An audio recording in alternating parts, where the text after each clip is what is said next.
Hello guys, this is Paul McWhorter from TopTechBoy.com, and we're here today with our live Shop Talk number 11, where we're going to be reviewing the Raspberry Pi 4.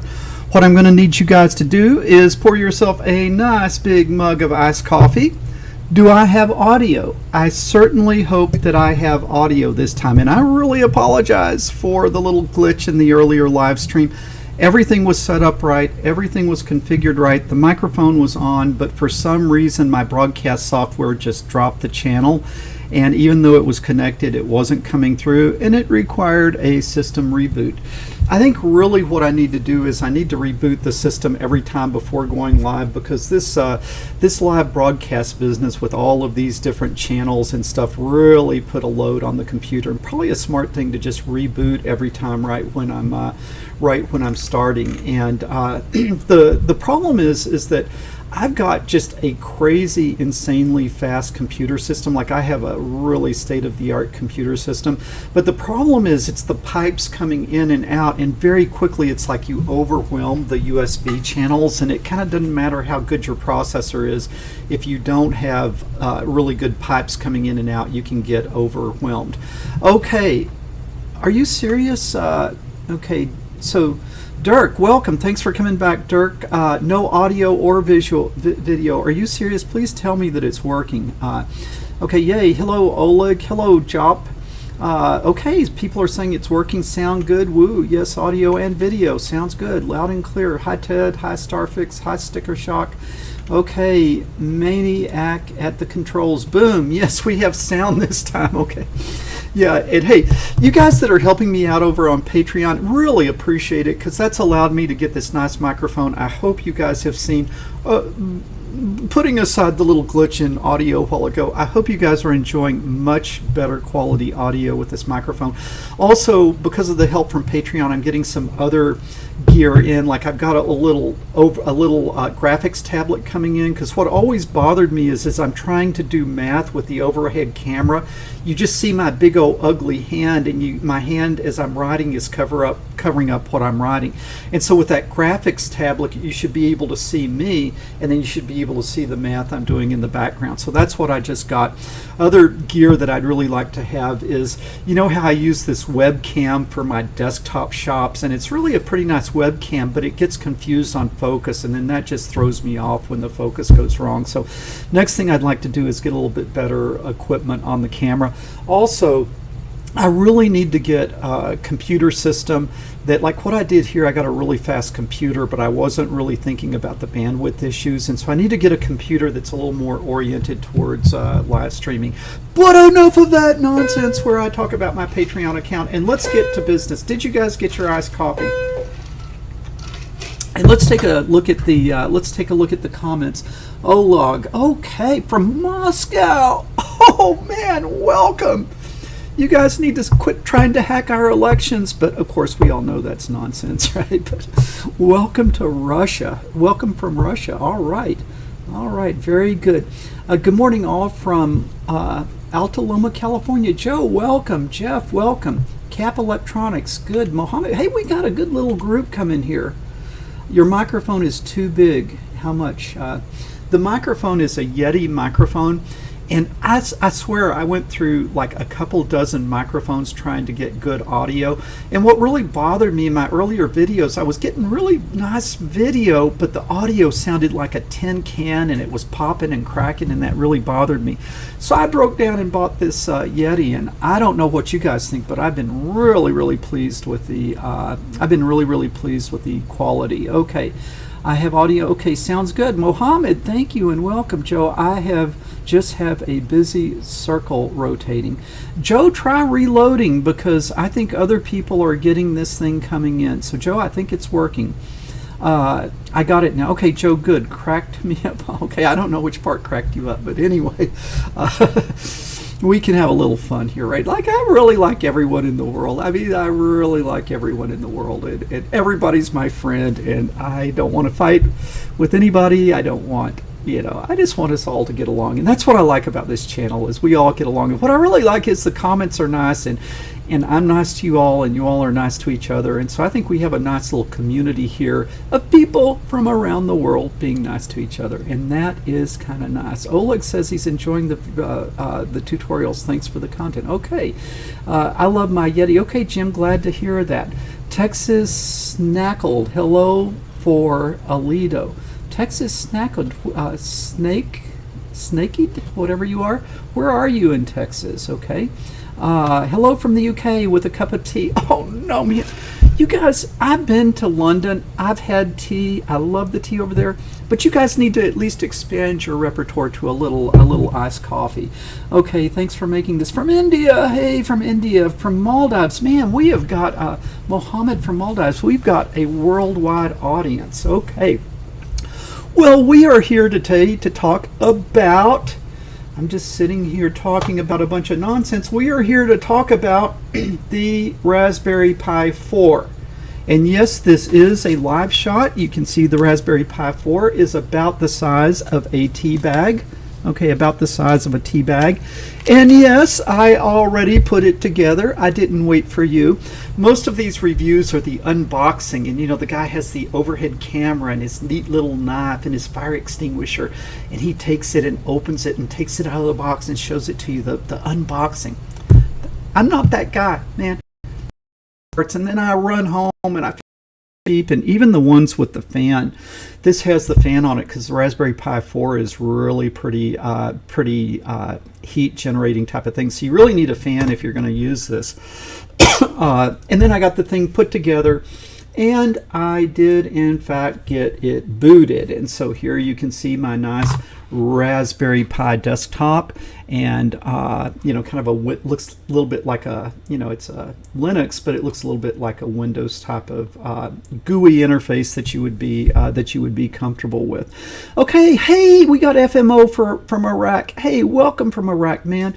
I've never been there, but I hope one day conditions would allow me to visit Iraq. Singapore, Mike Wong Hong Ki. I have been to Singapore, man, and that is like the most beautiful city in the world. It is like a gleaming city on a hill. Singapore, it's an island, it's a nation, it's a city, all in one. Beautiful, beautiful place. I ate at the Raffles Hotel, and I believe that it was their 100th anniversary, and it perhaps was the finest dining experience of my life. So welcome to you guys from Singapore. From Alabama. Okay, man, Alabama. Also, Roll Tide, yep, also Sweet Home Alabama, perhaps one of the greatest songs ever written. Hi from South Africa. Yeah, Cap Electronics. Hi from South Africa. Hi to you. No, wait, London Fall, Yorkshire tea. I think I've been to Yorkshire. I think in my travels in London, I've been to Yorkshire. A Yorkshire tea bag. I don't know. I was in Yorkshire. I drank tea. I don't know if it was Yorkshire tea, but I drank tea in Yorkshire. I meant the new improved Arduino tutorials. Hey, great. Now looking forward to the Pi review. Just recently got the 3. Don't yet know what to do with it. Oleg, boom. Oleg just said, I got the Pi 3 and I don't know what to do with it. Well, Oleg, I got the Pi 4 and I don't know what to do with it. It just, my Pi is a lot faster than your Pi, so I'm sitting here spinning my wheels even faster than you're spinning your wheels. So you guys let me kind of know what your take is on the Pi. Is the Pi a platform that you're interested in, or is the Pi a platform that you're not interested in? I want to kind of get feedback from you guys because there's these kind of like parallel threads we have going on. We've got the Arduino going on. You know, I've got that introductory tutorial series on Arduino. It's moving ahead. A lot of momentum over there. People are enjoying it. Then I've got the advanced Arduino project, which is the 9-axis IMU, getting some interest there. And then most recently, we are working on the most amazing, the most incredible, the thing that I am probably the most excited about of the Jetson Nano. Okay. And those things we have going, and we have momentum behind. But then we have the Raspberry Pi. And the real question is what to do with the Raspberry Pi. So you guys, let me know what your feeling is on the Raspberry Pi platform, okay? Because like normally when people do a review of the Raspberry Pi 4, they start throwing out all these jargon, and it's got this processor and this many CPUs and this many GPUs and gigaflops and this and that, and start running all these benchmarks about how fast it is and blah, blah, blah. That's all a bunch of techno babble. My question is, I'm a big picture guy. The question is, what can it do? What can it do for me? How does it fit into my projects? And that is kind of where I'm coming up with a big question mark, because there's some incredible things that I can do with the Arduino, all right? And then what I see the Jetson Nano brings, it brings a full-fledged supercomputer which is connected to GPIO pins, so I can have in my little world of projects supercomputing capability connected with GPIO pins. That means interacting with the outside world. And my mind just goes crazy. You guys are going to be shocked with some of the stuff that I've ordered that I've got in mind for the Jetson Nano. So I hope you guys will stay tuned on that. But the thing is that like if you look at my desk, I would bet, not exaggerating, I bet I've got 75 Raspberry Pis in my room. Okay, I've got Raspberry Pis coming out the wazoo. Okay, and the thing is, I just don't know what to do with them. All right, if I try to use them for educational tools, it's like they're so hard to use because it's like, all right, I'm going to need an HDMI cable, and the HDMI cable has to match the plug on this end, and then it's got to match the monitor I have. And so it seems like if I try to use one of these, either I don't have the right cable or the cable doesn't match the monitor I have. I just end up running around in circles trying to get that. Then I've got to get a keyboard coming out, I got to get a mouse coming out, I got to get Ethernet, or I got to try to do Wi-Fi, in which case I got to kind of get it configured. And then I've just got, by the time you get this thing hooked up, you've got this kind of octopus of things coming out. And for educational purposes, it's just too much to keep track of. And so I've got all these Pis, but anytime a student wants to use one, they start getting kind of frustrated getting things together for a complete system. The other thing that I don't like so much about them is that it's really easy to corrupt that SD card. Like if you lose power in an unfortunate way without shutting it down, you can corrupt it, or if for some reason it jiggles and comes loose a little bit, you can lose your card. So it seems like a lot of trying to get trying to keep a good card in it. And then if you're trying to use it for like a server or something like that, those little cards are great for cameras, but if you're using it where they're constantly being read and written, they don't last forever. Okay, they don't last forever. And so those are kind of some of the problems that I've had. Okay, let's look at some of the comments here. Okay, we've got hello, Herithik Kanoj. I'm sorry, I can't say your name right. Jop from Holland. Hey man, I've been to Holland like 4 times. Lovely. Love the bicycles. Great chocolate you guys have over there. Nick, no audio or video. Man, Nick, it should be working. I think it should be working for most of you. Okay, great. You want a Pi. Oleg, what are we going to do with the Pi? That's the problem that we have. Joe, have you tried OLED displays? I have not. I have little displays. I have little LCD displays.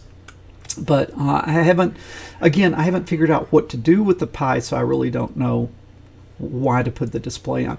Can you make a tutorial on controlling the Arduino through the use of an application on the PC? We've got those. Look at my Raspberry Pi Python lessons. I mean my Arduino Python lessons, and also the 9-axis is going to be a fresh look at interacting between the PC and Arduino, so you might check those out. I use my Pi 3 as an Amazon Echo. Okay, that's great, Martin. Power to you. I just don't want Amazon listening in on my conversations at home. Call me old-fashioned. When I'm sitting talking to my wife, I would rather that conversation be private. So I tend to turn off electronic devices. Call me crazy. Okay. Suggest me any recent research projects using Pi S. Okay, like I was saying, I'm trying to figure out what to do with the Pi. Okay, Mike Wong Hong Kong is using Pi 4 as my second desktop. Okay, I could kind of see that. All right, I could kind of see that. Hello, Paul and chat. I hope you all are having a good day. Well, welcome, Chris. Joe, Martin, you own Personal Echo or actually connected. Okay. Working now using Safari. Chrome didn't work. Okay. Also, one use for my secure web and internet services. Okay, Stone, my question there is that do you have problems with those SD cards letting you down like at the worst possible moment? That would kind of be a question. Let me get through these questions and then we'll talk some more. Use mine for Christmas lights. Okay. Christmas lights, but you see, that's kind of the thing. It's like, could you do the Christmas lights? I mean, would you be able to do them with an Arduino? Well, I guess you could have a little bit more of a graphical interface where you could have like a cool display. So okay, I can see the Christmas lights. I think the Jetson Nano, let's see, and Arduino are already covering enough. Maybe stick to that and go as deep as possible. I kind of agree with that, because let me tell you, like, what I would if I was going to be using a Pi, and when I do use a Pi, I can't figure out why, I really can't figure out what this Pi 4 is doing for me. Where I do kind of use the Pi is the Pi Zero, which is this little bitty baby Pi, and you can get one for $5, or the Wi-Fi version you can get with $10, and it has this it has Wi-Fi for $10, and then it has this camera connector, so you can get the little Pi cam, put it on here, and in something about the size of a pack of chewing gum, you can be doing live streaming, which is really pretty exciting. And so I use this sometimes because you can have a very small video camera, or you can add video to a project. So I have used the Pi Zero. Now the Jetson Nano does exciting stuff. I can see the Pi Zero, but if I needed a little more horsepower than what the Arduino would do, I would probably go to one of these ESP32 boards, and they actually have an operating system where you can run kind of a Python Lite, like a little kind of simple version of Python. And this, I like it because it doesn't have an SD card. It's like the Arduino. You turn it on and boom, it's on. You don't have to worry about things getting corrupted, and it has more horsepower. So kind of in my view, I love the Arduino, I love the Jetson Nano. If I need something in between, I am probably going to go to the ESP32. Now, I didn't even put, like, I think I paid for this system. I think I paid probably, man, it was probably like $150 by the time I got the bells and whistles and the case and the cords and the power supplies and all that. One of the things I didn't like is you can't use all of your old Raspberry Pi power cords. This has that other type connector on it, and therefore you can't use your old power supplies. And so now you're going to have one set of power supplies for one set of Raspberry Pis, and you're going to have a different set of power supplies for the new Raspberry Pi 4s. So I spent probably $150 or so on this by the time I got all the bells and whistles. And okay, it's nice to look at, it's nice to play with, but if I come back over here, like the guys that are the smart guys and know what they're doing, what they do is they go and they do all the benchmarks, and they tell you all the numbers, and they give you all the techno babble. But as far as me as a user and a maker, I'm not perceiving anything. I am not perceiving any like really radical new capability that this thing has over a Raspberry Pi 3. So like if I open up this spreadsheet, this LibreOffice spreadsheet, okay, it opens up kind of like on the Pi 3. So for the things I'm doing, I am not really perceiving any real difference. Okay, these were the two things that excited me about the Raspberry Pi 4. Like I thought, okay, I'm going to get one and then I might be able to do something with it. And the first thing was, remember our 9-axis project? I thought we'll put the, like as we move forward, maybe put the B&O 055 on the Raspberry Pi 4 and then have it do the visualization there on the 4 instead of Python on the desktop PC. So sort of an all-in-one unit where you were doing the visualization. Okay, I did get VPython, the Visual Python, installed on the Pi 4, but instead of getting like 60 to 100 frames a second like I do on the PC, I was getting 1 frame a second. and it was running, but it was so kludgy as to make it totally utterly useless. So I marked that off. I can't use it because it does not run VPython 4 sufficiently to do the visualizations on the B&O 055. The other thing, my friend, that I got excited about, like you notice I do this broadcast, this live streaming, I got, because thanks again to my Patreon helpers, I've been able to get a nice system, man. I've got some really nice broadcast software. I got studio lights, got a nice microphone, got a nice camera. I've got a nice studio, but I thought, hey, wouldn't it be neat if I could show people how to make a studio using the Raspberry Pi 4, a webcam, and then instead of a green screen, just get green paper or paint a wall green, and could you, for a really low price, get a really pretty impressive video studio like what I have, but just kind of like, really low cost.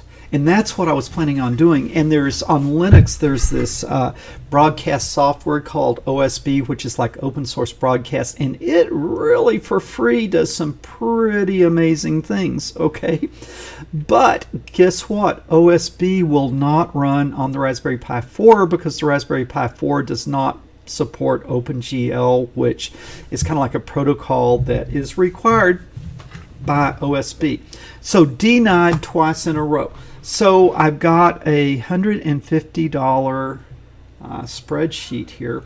And okay, so you're right, you're using it as a desktop. Okay, but man, if I really wanted kind of like an on-the-go, low-cost type of desktop, I'd go with a Chromebook. Okay, I'd really go with a Chromebook where it's like opens, close, put it in the drawer, put it in, it's just like more together and neat than something like a Raspberry Pi with all of the cables coming out of it. And I know the idea, I think one of the ideas behind the Raspberry Pi was make a computer for $35 so that you could have computers in the third world. And it's a great concept, and man, I would love the third world to have more computers.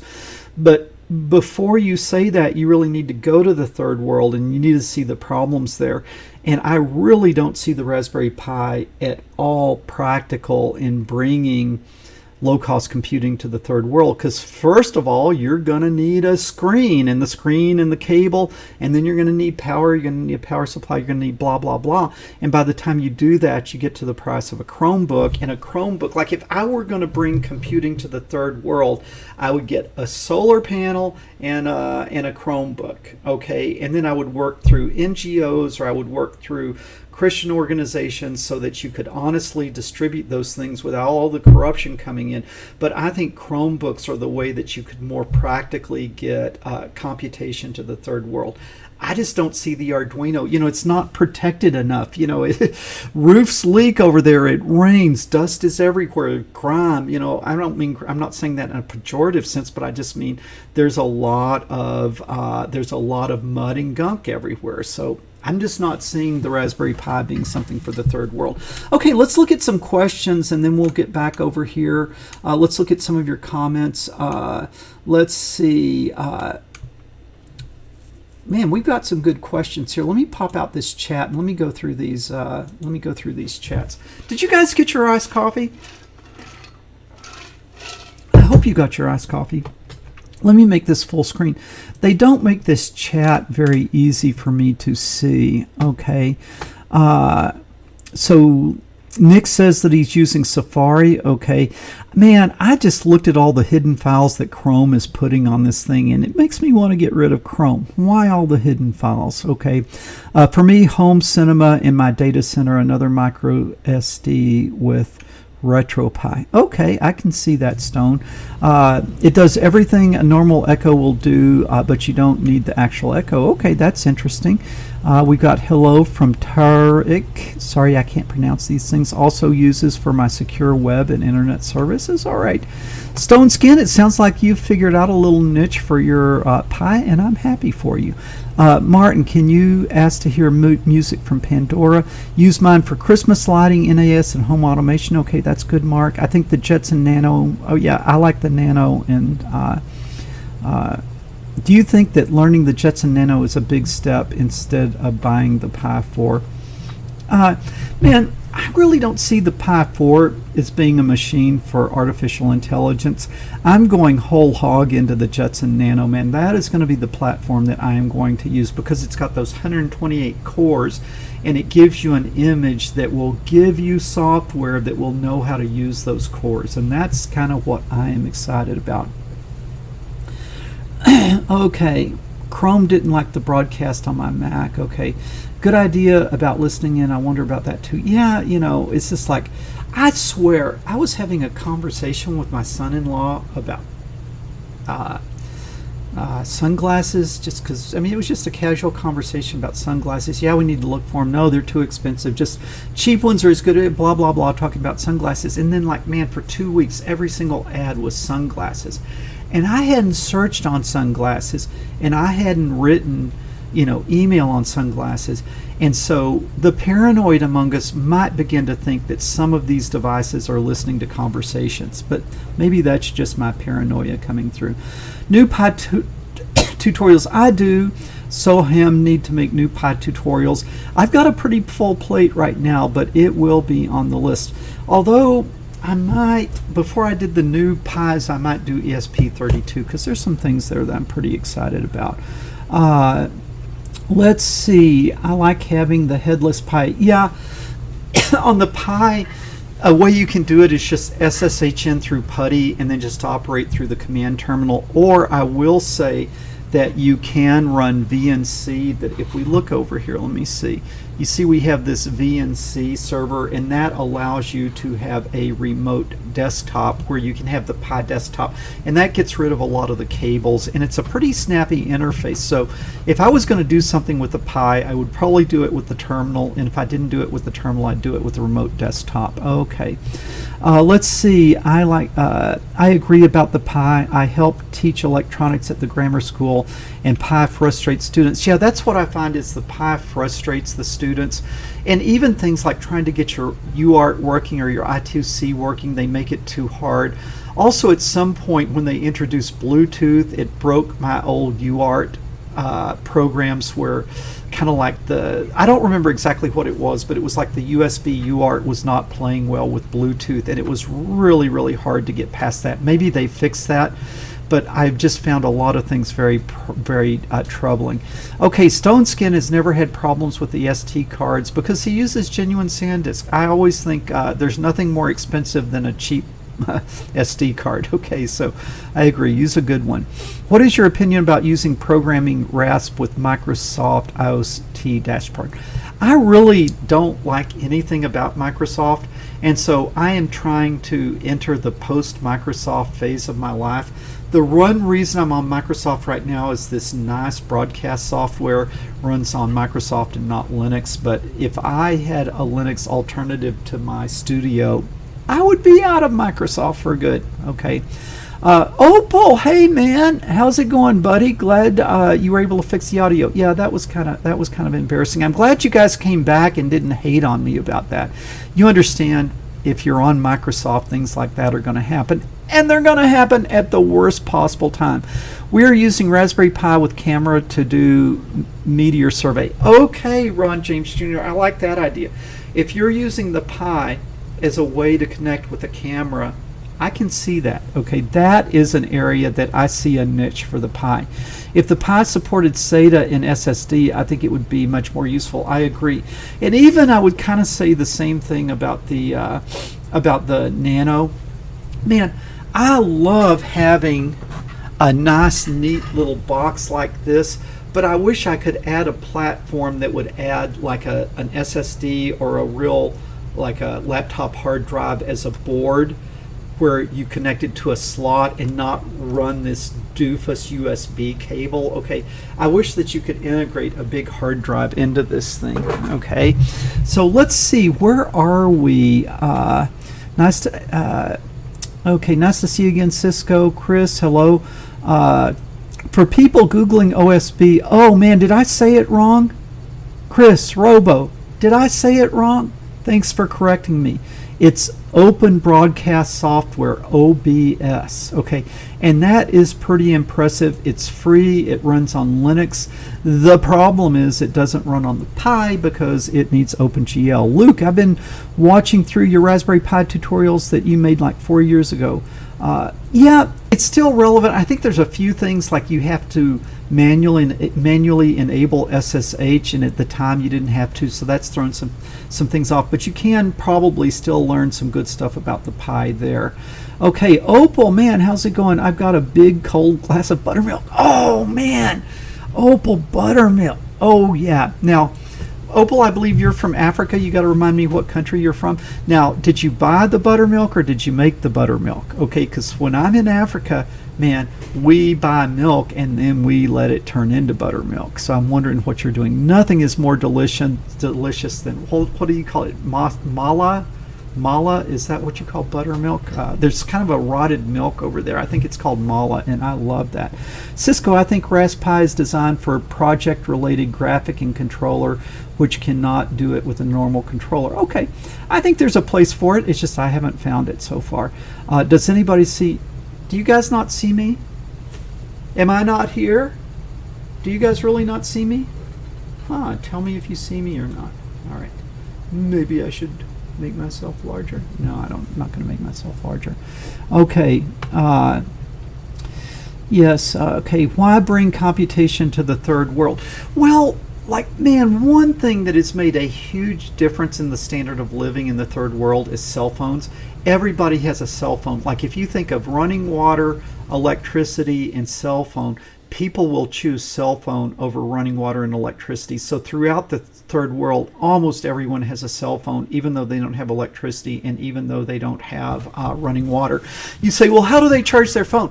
Well, it's a business opportunity. You go down to the local phone charger, you give him a few shillings, and he charges your phone for you. And you buy service a shilling at a time, like you can buy 10 cents of airtime. Okay, but the thing is, to have people be able to communicate greatly increases efficiency, and when efficiency increases, it kind of raises the whole, everyone's boat raises. So I think technology has been a great thing as far as cell phones in the third world. And computation, the same thing, to be able to interchange documents electronically, record keeping and stuff. So I think there's a place for computation in the third world. I just think that people that don't spend extended time there don't understand the challenges associated with it. Great for MQTT broker. Okay. Hey, Olasia Brian from Kenya. All right. Chrome and Edge not showing anything on PC. I am sorry, man.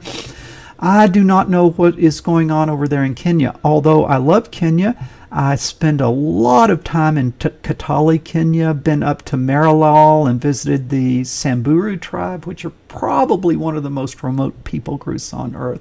Beautiful people, the Samburu people. Sorry to hear about your dogs, by the way. Very sad. Oh, are you talking about my dogs with rabies? Yeah.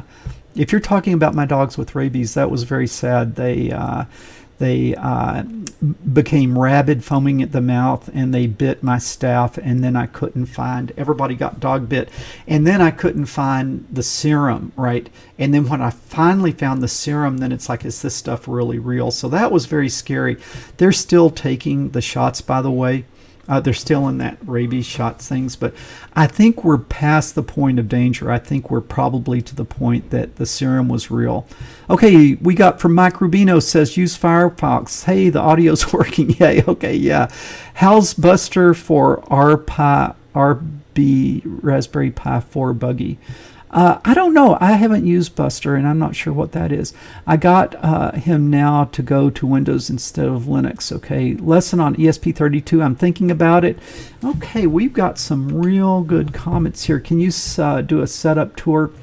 Man, so to set this thing up, it's just like you download the noob's image, you plug it in, and then the desktop opens. And that is pretty straightforward, and I think there's been a lot of instruction on that already. Yeah, Randy, I'd like to do ESP32. Nick uses his Raspberry Pi to run the Octopi on the 3D printer. Okay, I can see that.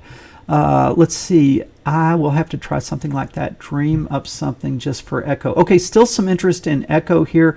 Again, I'm kind of like the grumpy old man who doesn't like my electronic stuff listening in on me. Okay, perhaps there is an OSB also. Okay, Chris. Oh, okay. I see what you're saying.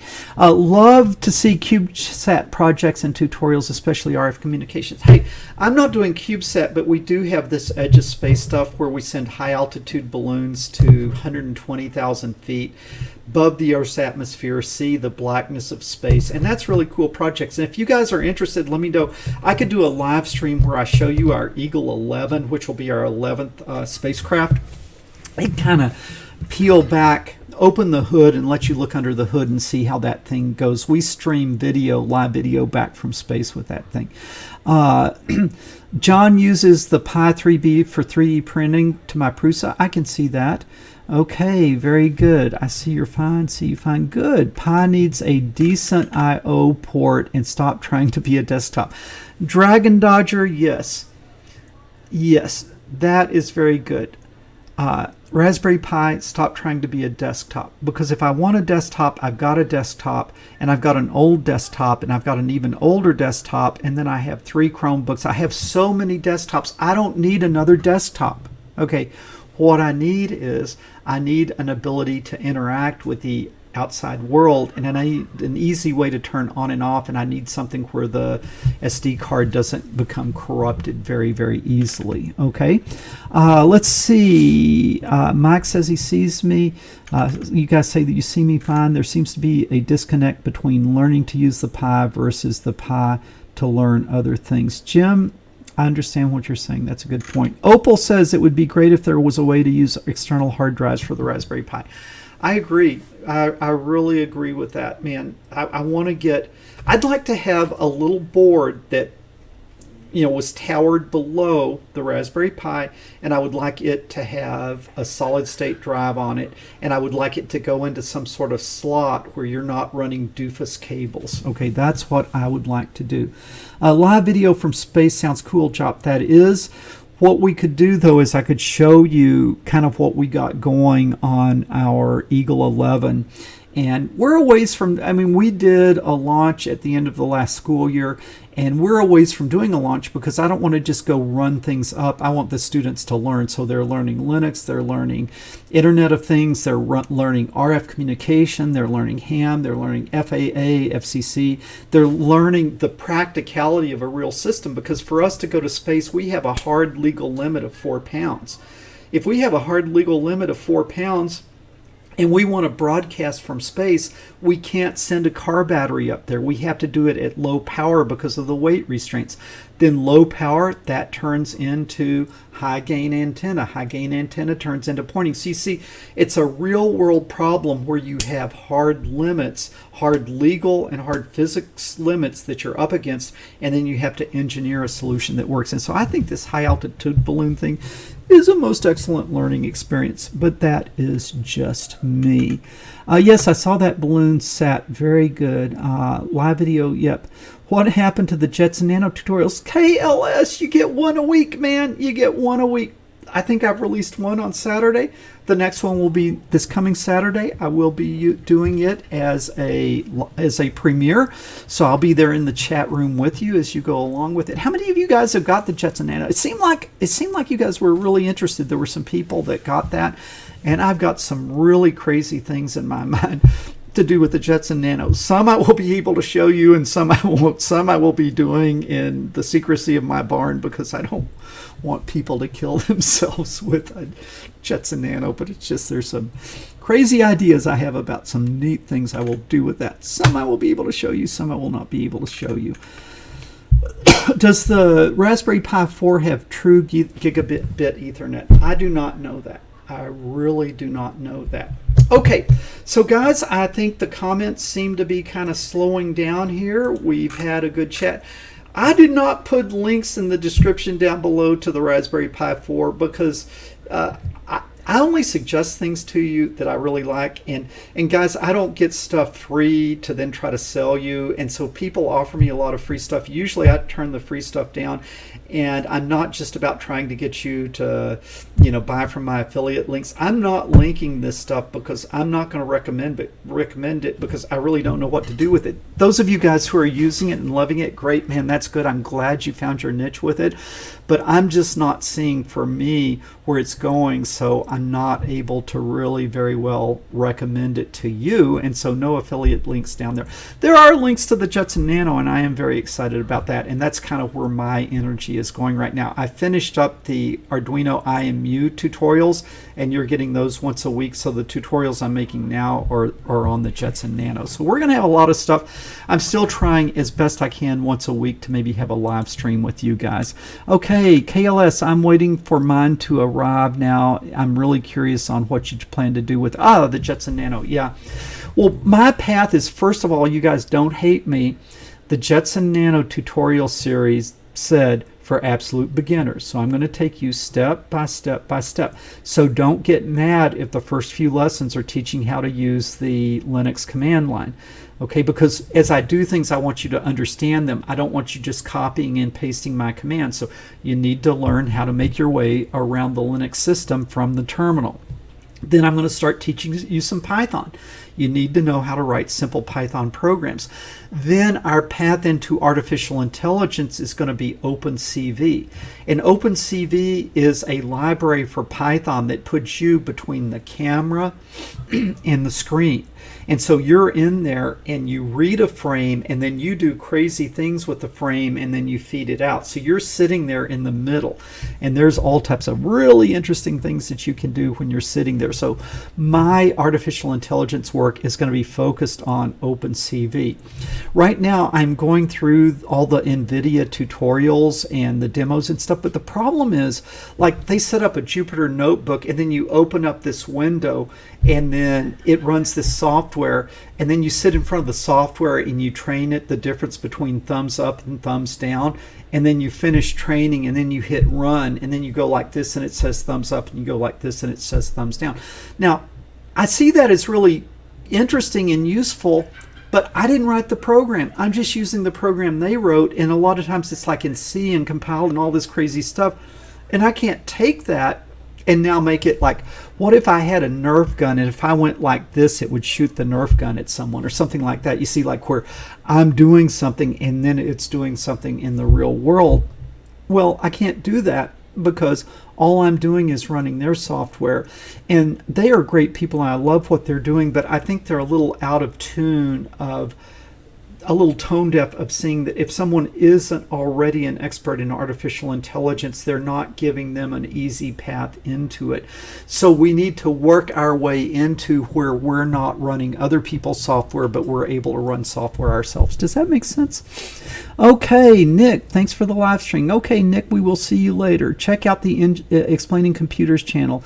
If I remember, he highlighted a tray that holds a drive and a Pi. Buster, I kind of remember that, but I'm wondering if that was really a Raspberry Pi or if that was a Rock Pi or one of those other ones. I don't remember for sure. Okay, Muhammad Prasitio, forgive me, you guys, for my pronunciation. Hi, I want to start with Raspberry, and it will start with Raspberry Pi 4. What do you think? Is it better if I start with it? If you're going to start, I don't know. I mean, might as well get the 4, right? But there's not that much difference between the 4 and the 3. I like the 0. The 0 is the one I like because I can do it small. Okay. Let's see. Okay, it seems like you guys are needing to get on with things, and we've been here for like 42 minutes, and so this is probably a good time to wrap this thing up.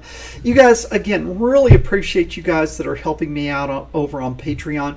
You guys that are helping me, it helps me to deliver a better product to you. Plus, it gives me encouragement that in a tangible way that these videos mean something to you guys. Because the one thing I don't want to do is waste my time. And when I see that tangible support from Patreon, I know that I'm not wasting my time. Hope you guys have a great day. You heard the bell ring. I'll have students coming in here in a minute. I am Paul McWhorter from TopTechBoy.com. I will talk to you guys later.